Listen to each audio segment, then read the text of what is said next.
આમોદ તાલુકામાં શ્વાન કરડવાના બનાવો યથાવત. તંત્ર ક્યારે જાગશે? આમોદ તાલુકામાં રખડતા શ્વાનોનો આતંક દિવસે ને દિવસે વધી રહ્યો છે.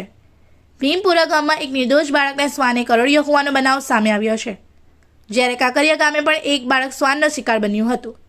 બંને ઇજાગ્રસ્ત બાળકોને સારવાર માટે આમોદ રેફરલ હોસ્પિટલ ખાતે ખસેડવામાં આવ્યા હતા, જ્યાં તબીબોએ સારવાર આપી હતી.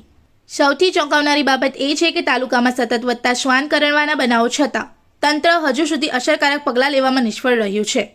લોકોના જીવ જોખમમાં મુકાઈ રહ્યા છે. નાના બાળકો અને વૃદ્ધોમાં ભારે ભયનો માહોલ છે.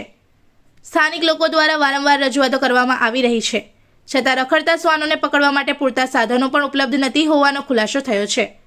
જો સાધનો નથી તો લોકોની સુરક્ષાની જવાબદારી કોણ લેશે? કોઈ મોટી જાનહાનિ બાદ જ તંત્ર જાગશે. આમોદ તાલુકાની જનતા હવે માત્ર આશ્વાસન નહીં પરંતુ તાત્કાલિક કાર્યવાહી માંગે છે. રખડતા શ્વાનોને પકડવા વિશેષ ટીમો મૂકવામાં આવે, જોખમી વિસ્તારોમાં પેટ્રોલિંગ વધારવામાં આવે અને લોકોની સુરક્ષા સુનિશ્ચિત કરવામાં આવે તેવી ઉગ્ર માંગ ઉઠી રહી છે. હવે જોવાનું એ રહ્યું કે તંત્ર લોકોના ડર અને પીડાને ગંભીરતાથી લે છે કે ફરી કોઈ નિર્દોષ બાળકનો ભોગ લેવાય તેની રાહ જોવામાં આવશે. इस वीडियो को लाइक करें, हमारे चैनल को सब्सक्राइब कर बेल आइकन जरूर प्रेस करें हमारी न्यू वीडियो सबसे पहले देखने के लिए।